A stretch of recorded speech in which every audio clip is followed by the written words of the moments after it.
Buen día, Gustavo, ¿cómo te va? Buen día, ¿cómo te va? Bien, encantado, ¿eh? Gracias por Ahí no estoy llamar. teniendo retorno acá en el estudio. Ahora sí.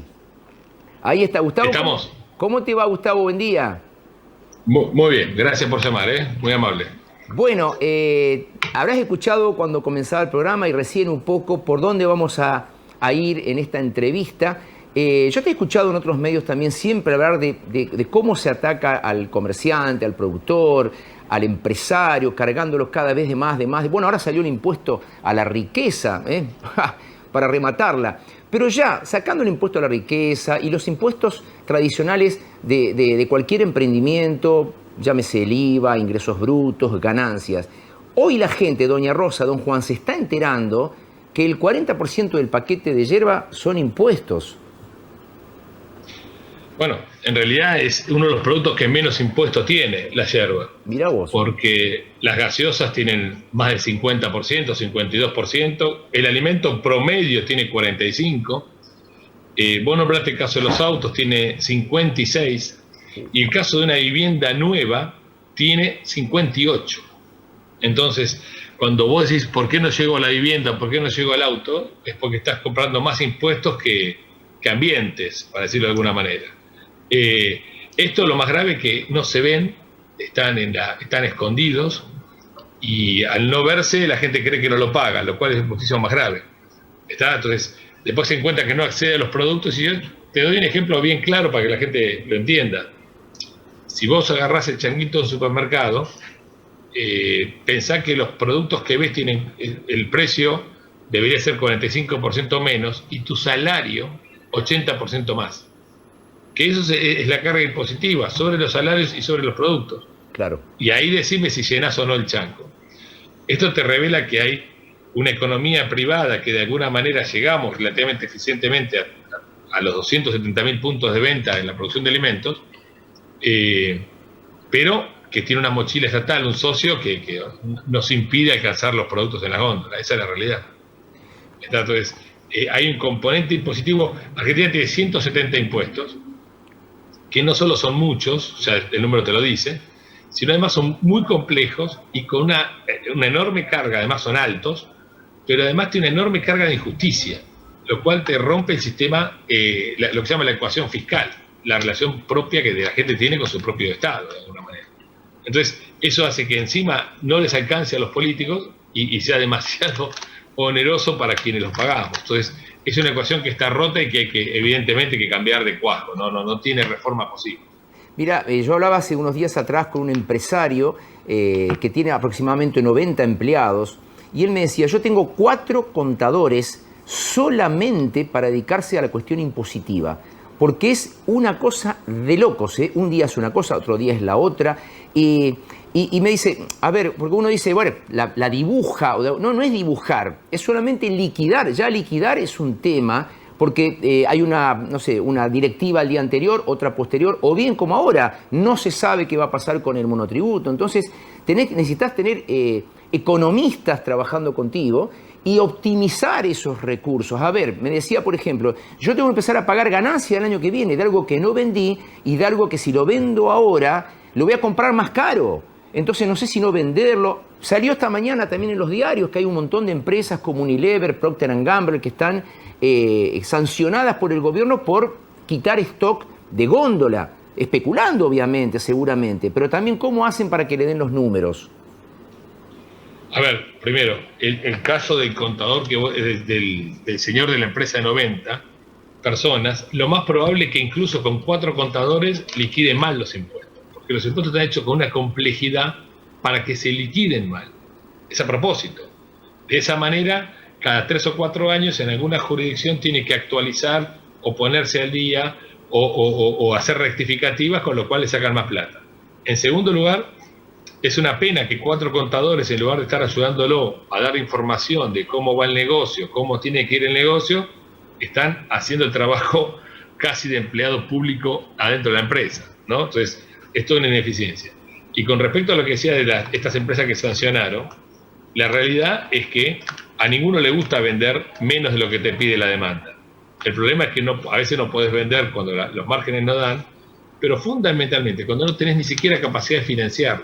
Acá el problema que hay en la Argentina es que esas empresas que son gigantes no consiguen financiamiento. Imagínate una pyme, imagínate el señor de los 90 empleados. Entonces, acá hay como un castigo y una persecución al sector privado, que están cometiendo un error muy grande porque se van a quedar sin la gallina de los huevos de oro. Y yo los invito, si quieren reemplazar el sector privado, háganlo por una semana, no es mucho tiempo. Y vas a ver que te devuelven la llave a los 2 días. No se la van a poder aguantar, porque no es fácil sentarse en ese escritorio del señor de los 90 empleados o de cualquier monotributista que te esté mirando, que sabe que remar el negocio todos los meses es realmente muy complejo. Y lo han hecho complejo. Lo más grave es que se puede descomplejizar y se puede arreglar el asunto. Es una cuestión de voluntad, exclusivamente. De voluntad y de bajar la voracidad fiscal, por supuesto. Bien, vos decías 170 impuestos, pero bueno, en realidad el gobierno agrega más impuestos. En vez de decir, como decir, saco los 170 y hago 10. Y con esos 10 más o menos, o lo manejo en distintos rubros, lo acomodo de otra manera. Pero el tema es, vos más vendés, más pagás, no es que menos pagás. O sea, cuando uno hace una producción en serie, por ejemplo, una industria, produce en serie, baja los costos. Vos acá más vendés y subís los costos. Podés bajarlo a línea de producción, pero más vendés, más te suben los impuestos. Entonces, ¿cómo la manejás? Vos me decías Unilever. Dice, bueno, ya a ver, si yo voy a poner, no sé, ahora se viene la época de la venta de los caldos, de las sopas, que es cuando se vende en esta época del año para el invierno. Dice, no, yo no voy a producir tanto como el año pasado, porque si yo sé que ya estoy pagando ganancia de lo que todavía no vendí y que cuando lo quiera reponer, no lo voy a poder reponer. Mira, en realidad, vamos a ser honestos, hay 2 tipos de empresas en la Argentina. Las transnacionales, las grandes, que tienen una operación marginal en la Argentina, porque Unilever Argentina debe ser muy chica en comparación a lo que es internacional, que no pueden convencer a sus accionistas del delirio que tienen acá, que cuanto más producís, más pagás. Y después tenés un universo de pymes que honestamente subsistimos porque sabemos manejarnos en el mercado argentino, porque la realidad es que ninguna pyme puede estar 100% formalizada, porque el 106% legalmente de la utilidad se pagan impuestos. ¿Está? Entonces, eso es imposible, no tiene viabilidad. Quiere decir que te descapitalizás 6% por año, quiere decir que en 10 años te descapitalizaste un 60%. Y eso se refleja en el valor de las empresas. En la década del 90, la Argentina, la capitalización bursátil de todas las empresas argentinas era el 40% del mercado brasileño. Hoy es el 2%. Argentina no tiene valor. Uno de los principales supermercados de la Argentina se vendió en $40 millones. 40 millones de dólares es un cuarto del precio de Mbappé. Un jugador de fútbol te compras 4 Walmart. Entonces, todo eso se refleja en la caída, en la destrucción de valor que tiene la Argentina. Ahora, ¿se puede arreglar? Por supuesto. El gobierno tiene que ir a 6 impuestos, máximo 10 impuestos, fáciles de cobrar, que estén ligados a la actividad, es decir, que si ganamos plata, gana el gobierno, y eso va a ser fácil de cobrar y de pagar. Así como está, el sistema es inviable, no tiene solución, vamos a estar en déficit permanente, inflación creciente y, bueno, el peor de los escenarios para lo que viene. No, para mí es muy claro el panorama, es muy claro el escenario. Que no lo quiere ver, no lo ve, nada más. Bien, vos tenés, aparte de ser asesor, consultor, economista, tenés tu propia empresa, una empresa familiar. Bueno, yo en realidad me dedico 99% a la empresa familiar, ¿no? Esto lo hago por la patria y por despuntar el vicio de economista. Tengo una pyme, fabricamos figambres de hace 60 años casi, 55 años, y bueno, en realidad algún amigo me definió como que hablo del dolor de muela porque me duele la muela, no porque estudié cómo es el dolor de muela. Pero bueno, un poco eso. Pero la realidad, hay un dicho de Alberdi que dice: quien no se mete en asuntos públicos paga su pereza con su fortuna. Entonces, esto es lo que me llevó en los últimos años a tratar de salir un poquito de la cueva y tratar de aportar soluciones, ¿no? Claro. Bueno, vamos a hacer un pequeño corte. Me gustaría después del corte seguir conversando. Son 5 minutitos y después te voy a robar solamente 10 minutos. Sé que estás muy comprometido a tu hora del mediodía. Obviamente me gustaría un minutito, sé que tu métier es tu empresa, la economía, pero no podemos dejar de mencionar a tu mami, a la querida Lita de Lázari, tan conocida por las amas de casa en ese programa que hacían ATC, así que le vamos a dedicar después del corte 2 minutitos para hablar de ella, ¿sí? ¿Te parece? Dale, como no, sí. Gente, pequeño cortecito, primer corte en La Otra Mirada, ya venimos con el economista Gustavo Lázari, Qué bárbaro, las cosas que nos estamos desayunando, Ya venimos. Bien, continuamos en La Otra Mirada, comenzando con el economista Gustavo Lázari. Gustavo, ¿estás por ahí? Sí, estamos acá. Bueno, Gustavo, necesito imperativamente hacer una mención de un par de minutitos a tu mami, Lita Palermo, el apellido de ella es soltera, no Palermo de Lázari, la querida Lita de Lázari, que hizo historia en ATC, en la televisión pública. Qué grande. Sí, en realidad sí, mi vieja tuvo una actividad pública, como te decía, ¿viste? Se metió en asuntos públicos para no pagar con su fortuna con su pereza. Claro. En este momento yo estoy en el cuarto matrimonial de Lita. Mira vos. Porque la empresa creció en lo que era nuestra casa, así que el escritorio quedó en su cuarto matrimonial. Mirá, siempre fue una persona que se dedicó mucho a la ayuda social y derivó en el programa de televisión. Eso fue lo último, en realidad, ¿no? Tuvo una muy activa participación en lo que fue la guerra de Malvinas, en la atención de soldados cuando volvían. Y bueno, después se metió en temas de amas de casa y bueno, con la hiper terminó muy mediática y como era un personaje, terminó en la tele y terminó con mucho afecto en chicos que la miraban junto a sus abuelas, ¿no? La que la miraba era la abuela, pero bueno, como criaban a los nietos, eso es lo que me contaba mi hija cada vez que se encontraba con una persona chica, ¿viste? Así que bueno, mi vieja tenía primero primaria solamente, o sea que era todo pura intuición y la verdad que era más que nada ganas de ayudar, ¿viste? Eso fue lo que siempre de alguna manera la movió.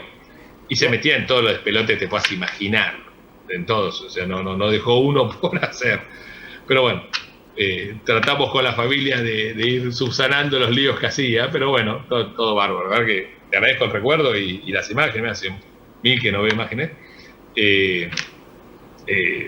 Digamos, muy orgulloso de ser el hijo del hijo de Lita. Ya lo creo, Gustavo. Aparte, bueno, ella también fue presidenta honorífica de las Ligas de Amas de Casa. Ella en un reportaje contaba que esta idea del programa, y también lo trajo de Francia, que lo vio en Francia y quería poner a la gente, ayudarla a comprar bien, a elegir bien, a ahorrar cocinando. Y como bien decís, no le esquivaba las balas. Mirá vos, yo no sabía, pero vos me decías, con tan solo el primario, en esa época era muy común llegar al primario y ya era un montón, pero cómo ella se abrió paso en un mundo mediático, quizás hoy diría que más sano, porque en esa época no había tanto opinólogo dando vuelta, ni había tanta grieta, pero sí, como decís, en una época muy fuerte, 82, 85, guerra de Malvinas, regreso a la democracia, y le ponía el pecho a las balas.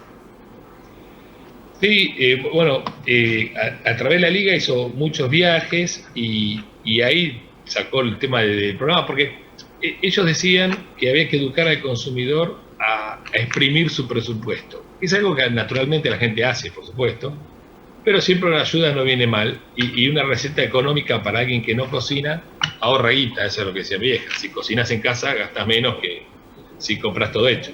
Y te voy a decir algo que le impresionó mucho en la década del 80, cuando aparecieron las cajas PAN, las lleva un cura acá a un barrio carenciado acá de Mataderos y le muestra que unos chicos marcaban el punto del penal de la cancha con la polenta, ¿no? Y cuando averigua por qué, es porque, claro, la mamá no sabía cocinarla. Entonces, eso mi hija, imagínate, hijo de Thanos, ¿viste? Le chifló el moño. Conclusión, dijo, bueno, vamos a empezar a dar una mano a la gente para que aprenda de alguna manera a cocinar y a arreglarse con lo poquito, por eso el tema del camine, buscar precios, y si la cebolla está más barata a 3 cuadras, loco, camina a 3 cuadras. Que hoy es medio un tema complejo, porque la gente no tiene tiempo, pero el tiempo es guita. Entonces, si te haces ese tiempo, mi vieja decía, mejor caminar y ahorrar que comprar caro. Pero bueno, la verdad que, y ojo, no era sola, porque la verdad que en algún momento tuvieron 100 regionales, un grupo de mujeres como mi vieja, en muchas ciudades, creo en Santa Fe tenían el regional, por supuesto, de gente que colaboraba, ¿viste? Mucho más anónima que Lita, por supuesto, pero que colaboraba igual o más. Realmente se encontraba una vez por año, hacían un despiole bárbaro en congresos, qué sé yo, pero venían mujeres de todo el país. Realmente logró una red importante. Algunas siguen estando todavía, casi 20 años después. Claro, claro. Bueno, me alegró haberla recordado, yo también la acuerdo, Sí. ella era un adolescente bastante avanzadito, pero bueno, como bien decís, mi abuela la miraba, mi mamá la miraba, y el recuerdo es enorme de la querida Lita de Lázari. Bueno, con respecto a lo que recién decías te vos... saco un segundito más.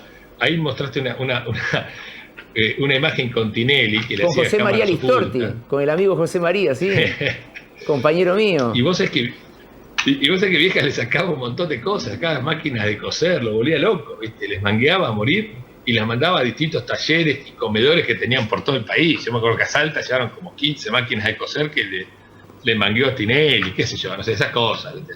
Pero bueno, la verdad que un lindo recuerdo, te agradezco de corazón, realmente no me lo esperaba y buenísimo, dale. Bueno, Excelente. Gustavo, no, enorme orgullo también nosotros por ella y por vos, y recordarla de esta manera. Gracias. Respecto a vos decías, vos tenés tu fábrica o tu producción de fiambres, ¿sí?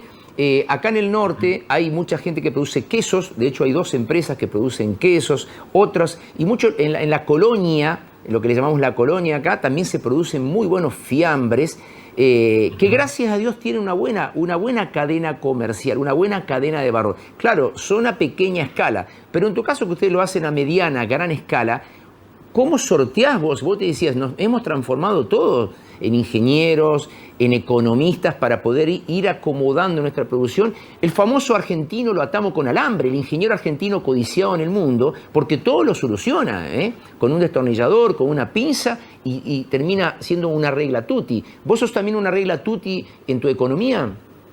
Y lógico, mira, vos sabés que el Estado comete un gran error, porque a los que intentamos producir, y seguramente la gente de la colonia lo hace mucho mejor que nosotros, y sabe el tema, nos obligaron a ser gestores, y nos obligaron a ser pagadores de impuestos, y nos obligan a... Nosotros acá para transportar, yo tengo una expresión, pero que es real, para transportar una bondiola y cruzar la General Paz, yo estoy en la capital federal, cruzar 7 cuadras la General Paz, y pasar a la provincia, necesitamos 23 permisos al día.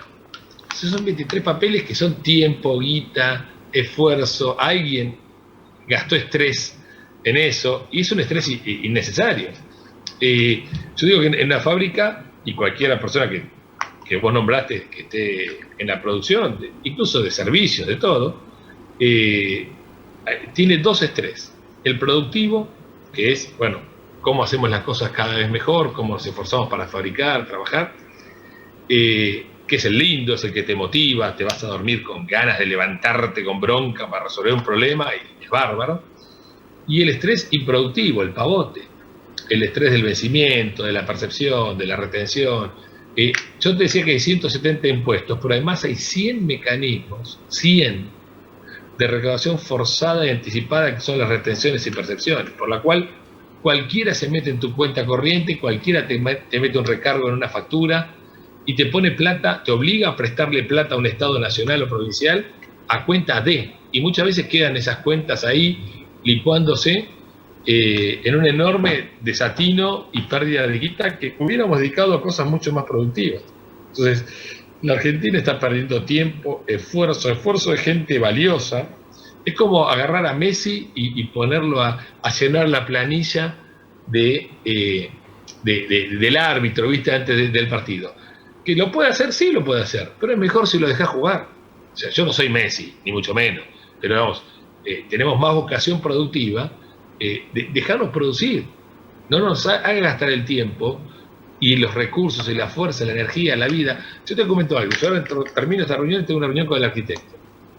Estamos con una pequeña ampliación dentro de lo que nos da nuestra cabeza, escala, espalda. Hablamos más tiempo, en horas, en minutos, de los trámites necesarios para estar dentro de la ley que de la obra. Eso es un error. Yo tengo que hablar de cómo levantar una columna y cómo le pago al chango del acero, del hierro y de lo que sea. ¿Me explico? Sí. Y eso es eso es el empobrecimiento de Argentina. Por eso Argentina tiene 50% de pobres, no es una casualidad. Si vos a tu músculo lo atrofiás, a lo que mueve la economía lo atrofiás, generas pobres. Es una cosa lógica. Entonces, la Argentina está perdiendo el tiempo en eso y ya no hay más tiempo. A mí lo que me queda claro es que ya Argentina no tiene más tiempo. No puedo estar así 20 años más. Entonces, vamos a ir apagándonos como una lamparita que se va perdiendo incandescencia. Entonces, me parece que tengo que resolver este tema urgente, rápido. Mira, me decía un colono acá de la zona rural que tiene 126 hectáreas, de las cuales casi 70 son para siembra, soja, maíz, algodón, esta zona algo. Y él me decía, yo tengo bueno, mi casquito, tengo mis animales, vaca, chivo, chancho, mi huerta, todo. Estoy pensando en alquilar esas 70 hectáreas, arrendarlas, donde aproximadamente me dan entre 3 millones y 3 millones y medio por año, que si yo lo divido por 12, yo tendría un sueldo o una renta de entre 250 y 300 mil pesos por mes, sin pagar alquiler porque vivo ahí y tengo mi huerta, mi vaca, mi chancho, mi cabra, mi leche, mi miel. No necesito más. O sea, imagínate la fortuna que va a tener esta persona sin trabajar su tierra. Me dice, yo estoy pensando seriamente en no trabajar más eso, dedicarme a las tareas de la huerta, que me gusta, levantarme temprano, hacerme mi pan casero.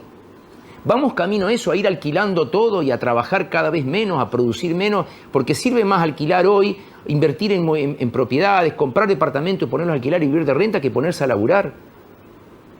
Bueno, esa es una cuestión de mercado que lo puede evaluar una persona individualmente y está bien. El punto es que esa tierra la va a trabajar otro. El punto es que sobre los alquileres también está entrando el gobierno. Y ahora los quiere registrar todo en AFIP, quiere obviamente saquear parte de esa renta. Yo creo que no sería grave esa situación, porque la persona también se puede estar jubilando y evidentemente tiene ganas de retirarse, va a ser perfecto. Pero el punto es que nos están llevando a actividades cada vez menos productivas, ¿tá? Y la renta se la está llevando el gobierno. Y en el caso del campo, yo este año hice unas vacaciones, me fui al sur con la familia, hice 5.000 kilómetros. Y le marcaba a mis hijos, que como todo chico adolescente de ciudad, están metidos en la compu y esas cosas. Claro.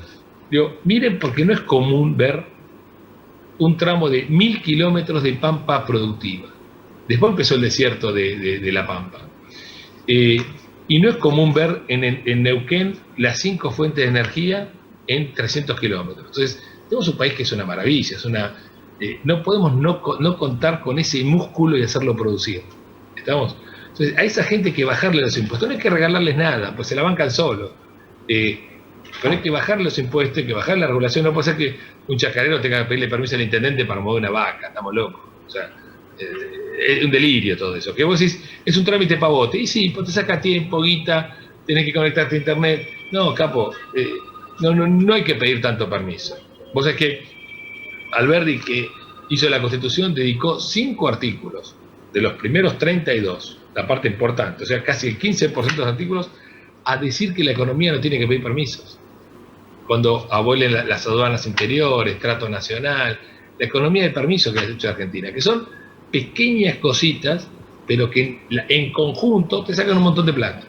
¿Está? Y te sacan las ganas que tiene este muchacho de seguir trabajando. Entonces, hay que confiar en eso, me parece que se puede hacer, es una cuestión de decisión, hay que trabajar, si no lo hacen ellos, lo tenemos que hacer nosotros. Es así de corto.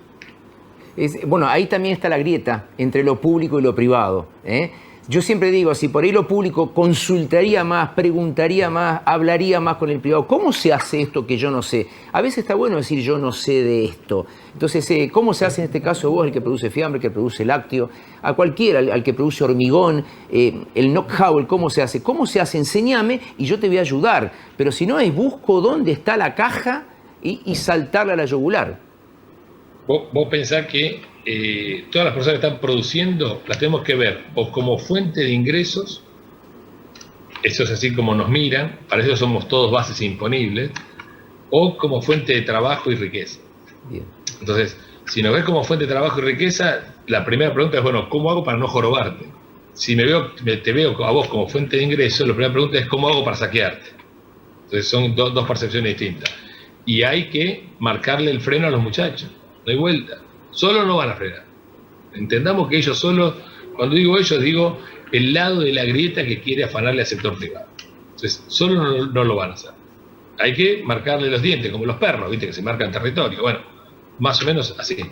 Yo lamentablemente creo que eso es lo que viene, y se viene una rebelión pacífica de gente productiva, de campo y ciudad. En el 2008 fue clarísimo el conflicto del campo. Yo participé en lo que pude. Yo no tengo ni una maceta, está claro. Pero me empatizo con los tipos que producen. A ver, hoy hay tipos que están mirando el cielo, a ver si el techo, que es el cielo, a ver si le llueve lo que necesitan o no le cae la piedra. Y eso tiene un valor. Eso no puede valer cero. Eso no vale una retención. Entonces, si vos querés construir Argentina en base a saquear a ese tipo que está mirando todo el día a ver cómo lidia con el clima, porque su techo es el cielo, a mí me parece que aparte es un error. Argentina podría duplicar la producción agropecuaria como lo hizo. En los 90 duplicamos la producción agropecuaria en 10 años. Sacá el contenido de los 90, no estoy hablando de eso. Pero digo que en 10 años hicimos lo que habíamos hecho en los primeros 120. Entonces, tenemos que volver a eso. Y lo puede hacer. Y tenemos la gente capacitada, el campo y las máquinas, los fierros, la tecnología para hacerlo. Entonces, digamos, agarrar a Messi de vuelta y ponerlo a llenar planilla estamos mal de la cabeza.